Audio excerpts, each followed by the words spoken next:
नमस्कार। आज फिर इस मंच पर हम और आप साथ साथ हैं और एक बार फिर मन की बात होगी।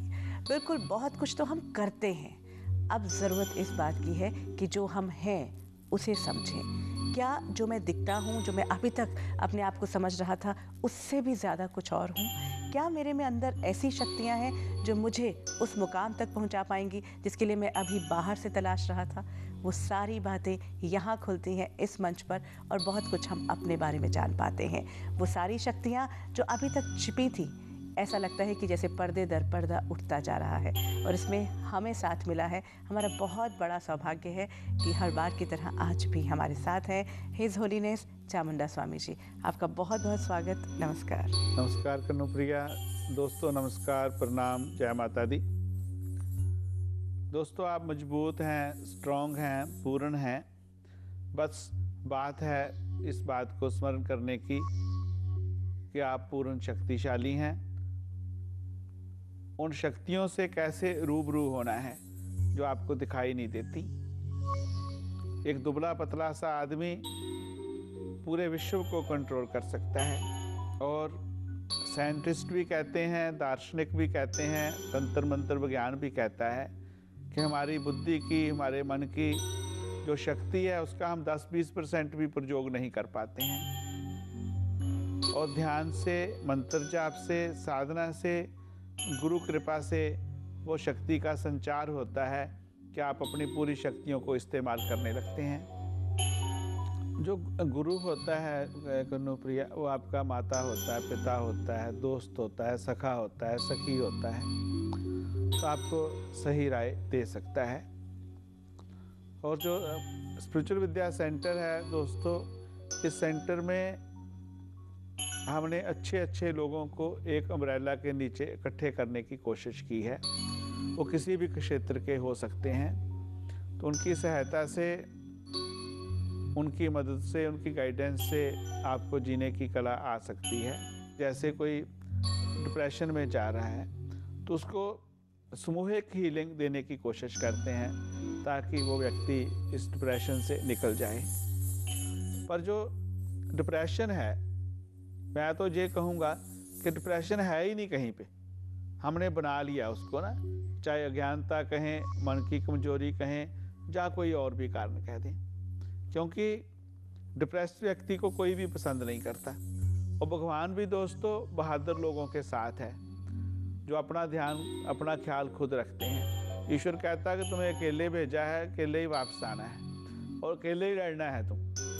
तुम्हें किसी का गुलाम नहीं होना है, किसी का मुताज नहीं होना है। तुम्हारे पास अब तुम्हारे अंतर में इतनी शक्ति है कि तुम अपने आप को हील कर सकता है, अपनी बीमारियों को ठीक कर सकता है, अपने मन को ठीक कर सकता है।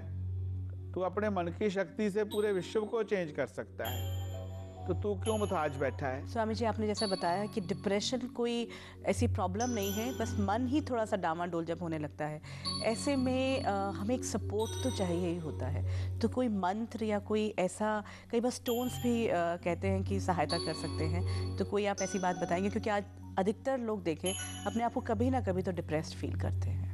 कभी कभी तो किस कारण से हम डिप्रेशन में आए,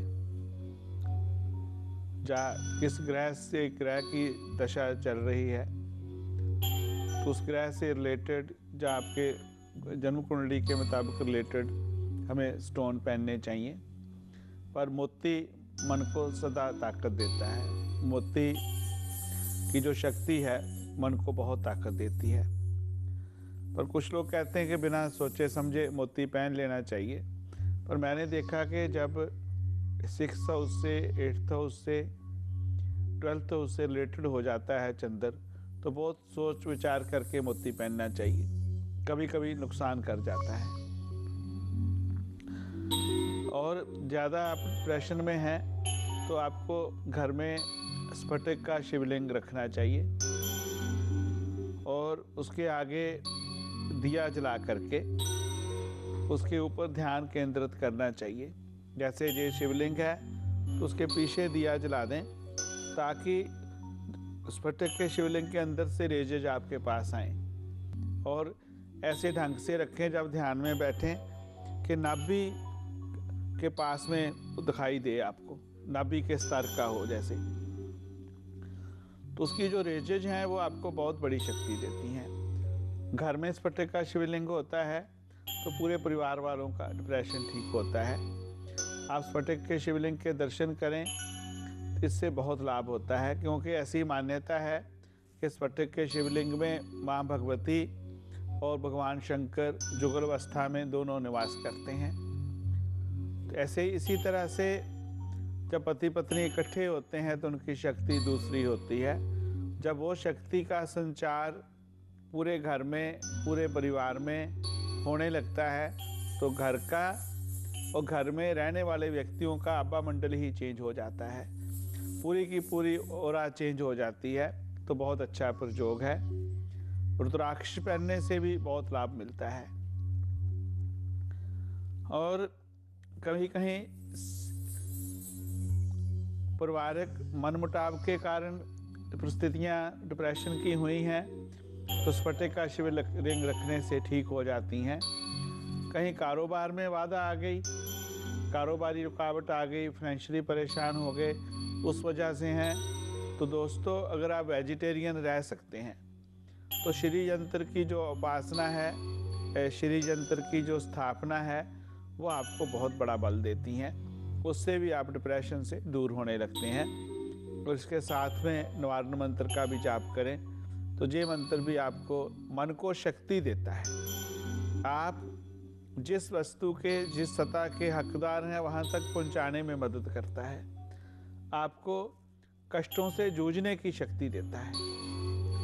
तो जब मन आपका स्ट्रांग होने लगता है, मजबूत होने लगता है, तो डिप्रेशन तो चला ही गया अपने आप।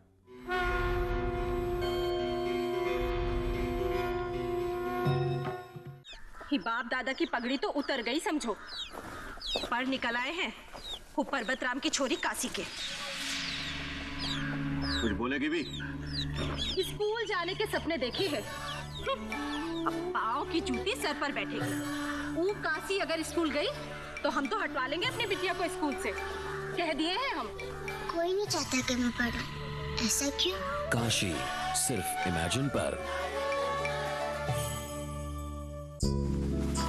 ए जमुनिया, रिश्ता आया है तेरे लिए बड़ी हवेली से,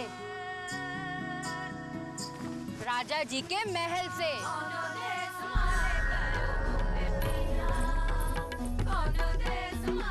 अब खड़ी खड़ी मेरा मुंह क्या ताक रही है? रसोई में बहुत काम पड़ा है, जाके कुछ कर ले। जमुनिया का रिश्ता बड़ी हवेली से?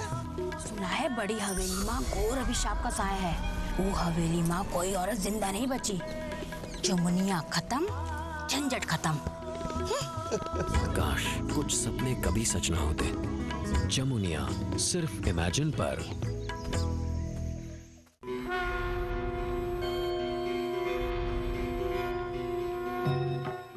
बिल्कुल। और जहाँ ये छोटे छोटे उपाय हैं वो उसी मन को मजबूत करने की बात कहते हैं।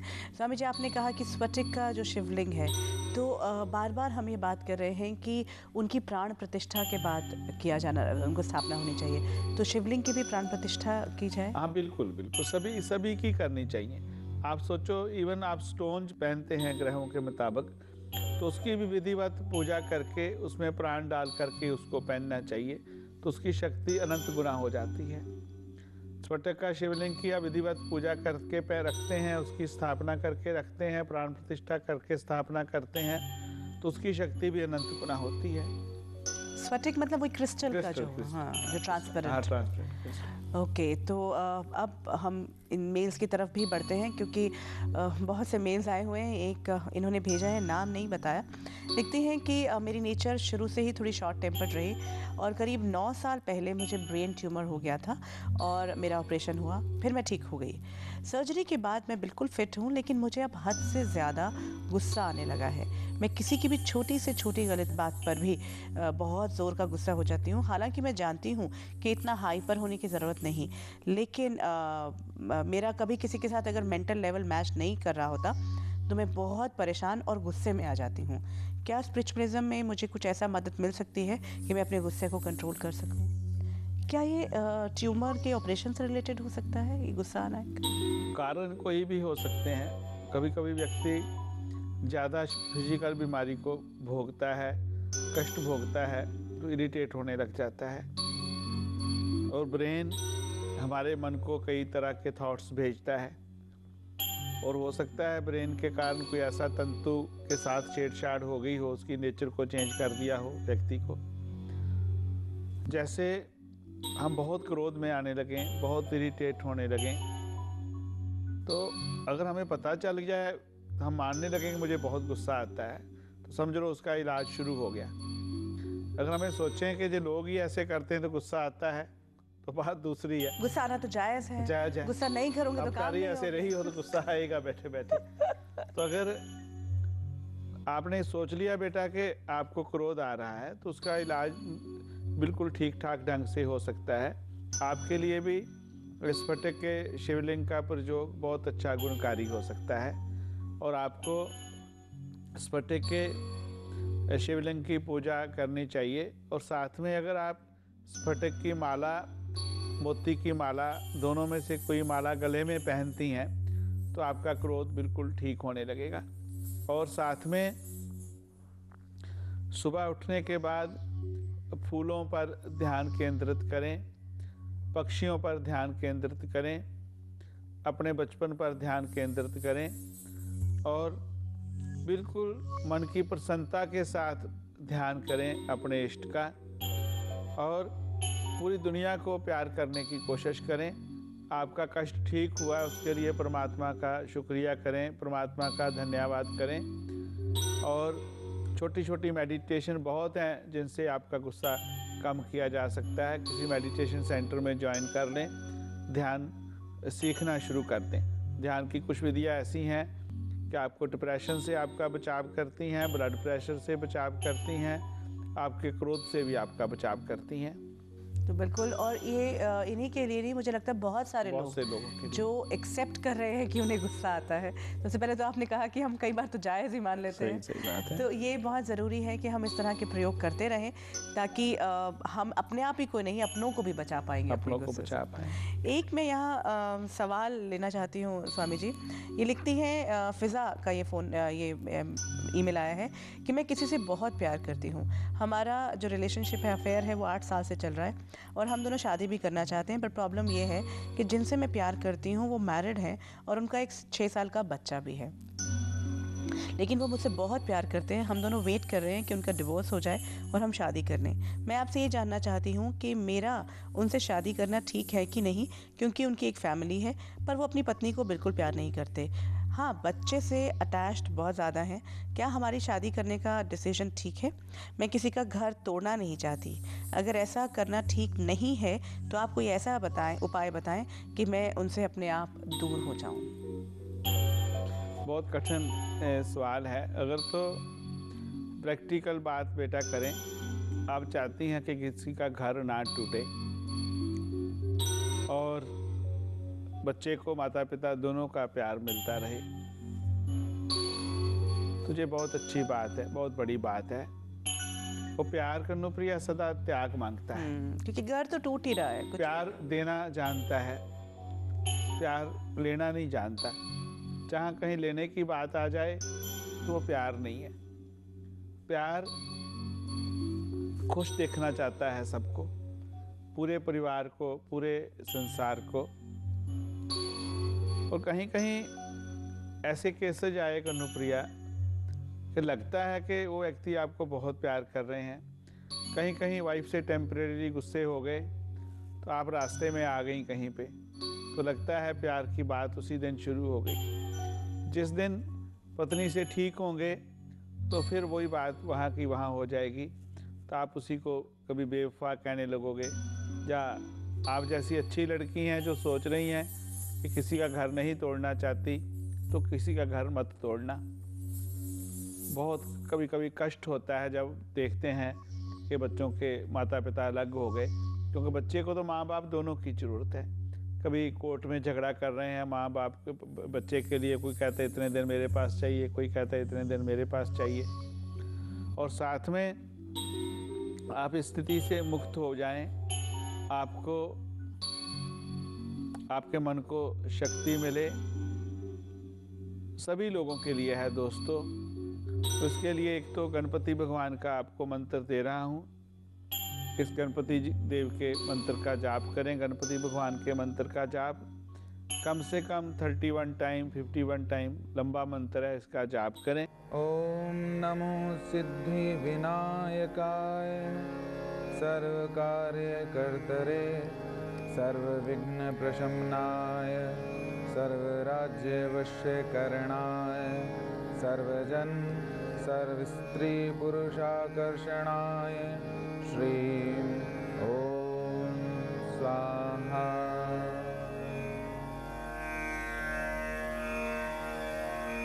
उसके पश्चात ये दोस्तों छोटा सा मंत्र महाकाली जी का, बीज मंत्र महाकाली जी का, ऐसी स्थिति में मन का बैलेंस रखने के लिए बहुत शक्ति देता है और सही होने की स्थिति में बहुत बल देता है। तो इस मंत्र का भी, महाकाली जी के बीज मंत्र का यथाशक्ति जाप करें। कलीम कालिकाय नमः। तो बहनों को, बेटियों को जब इस मंत्र का वो जाप करें तो आप अपने बालों को खोल के रखें। रात के टाइम पे इसका जाप करना बहुत अच्छा है। आप कुछ ही दिन जाप करेंगी तो आपके मन का बैलेंस बनने लगेगा और आप इस दुविधा से निकल जाएंगी। बिल्कुल सही रास्ता दिखने लग जाएगा।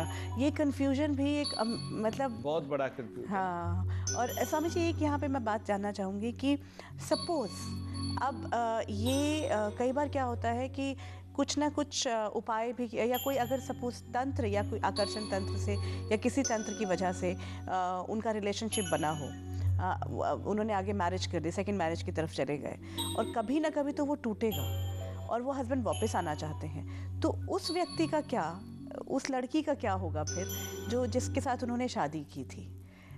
कोई तो परेशान होगा ही होगा। कोई परेशान जरूर होगा बेटा। ये दुनिया का ऐसी स्थिति है, जैसे नुसरत साहब कहते हैं कि ये गोरख धंधा है ना, वो सच में गोरख धंधा है। कभी कभी बहुत परेशानी होती है, बहुत कष्ट होता है कि कैसे बहुत निकला जाए। बचकर चलना चाहिए हम लोगों को, बहुत बचकर चलना चाहिए, क्योंकि डिसीजन लेने से पहले हम खुद सोच लें। हम क्यों नहीं सोच पाते स्वामी जी इस तरह के टाइम पे? क्योंकि हम सोचना नहीं चाहते। हम जो क्षण भर का सुख है उसको हासिल कर लेना चाहते हैं, उसके बाद क्या होगा उसके बारे में नहीं सोचते। अगर हम किसी गुरुजन के चरणों में जाते भी हैं तो वहाँ जाकर के भी हम उनका आदेश मानने के लिए नहीं जाते। हम अपना डिसीजन ले लिया है और ये डिसीजन ठीक है और ये पक्का कैसे हो इसके लिए जाते हैं। ऐसी स्थितियाँ होती हैं दोस्तों।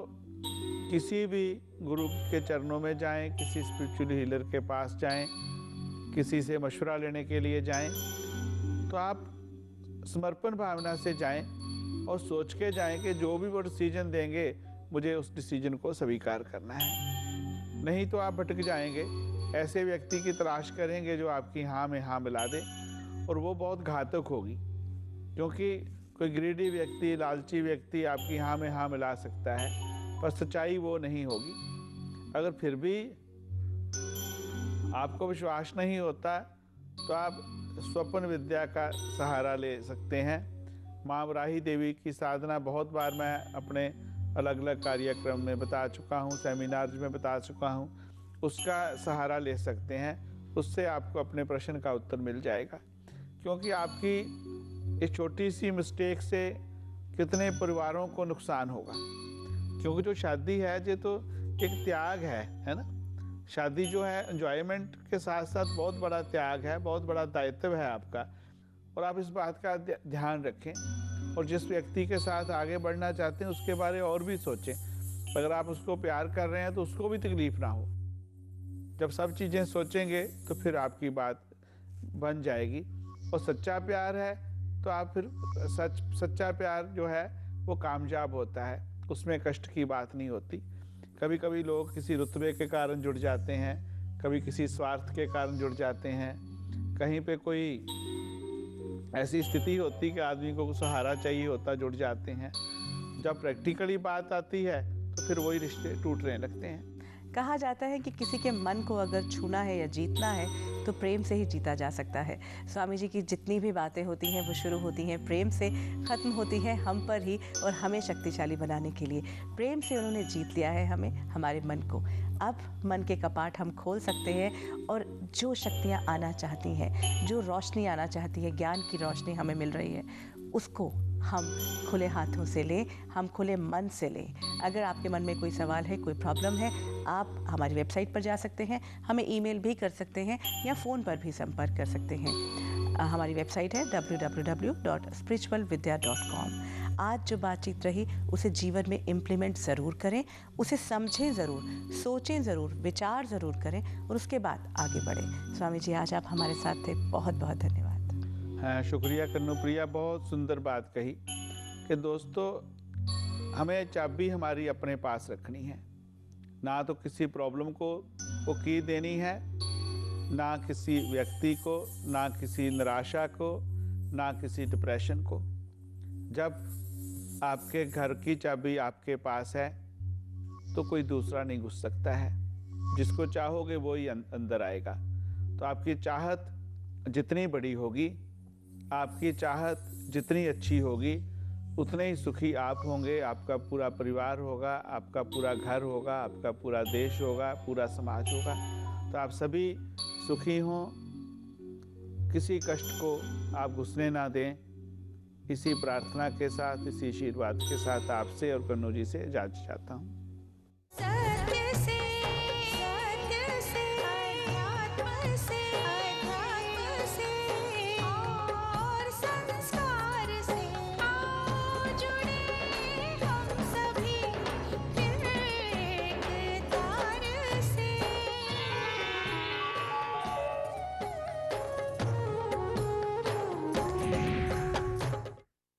जिंदगी किसी भी वजह से रुकती तो नहीं, जीना तो पड़ता है ना।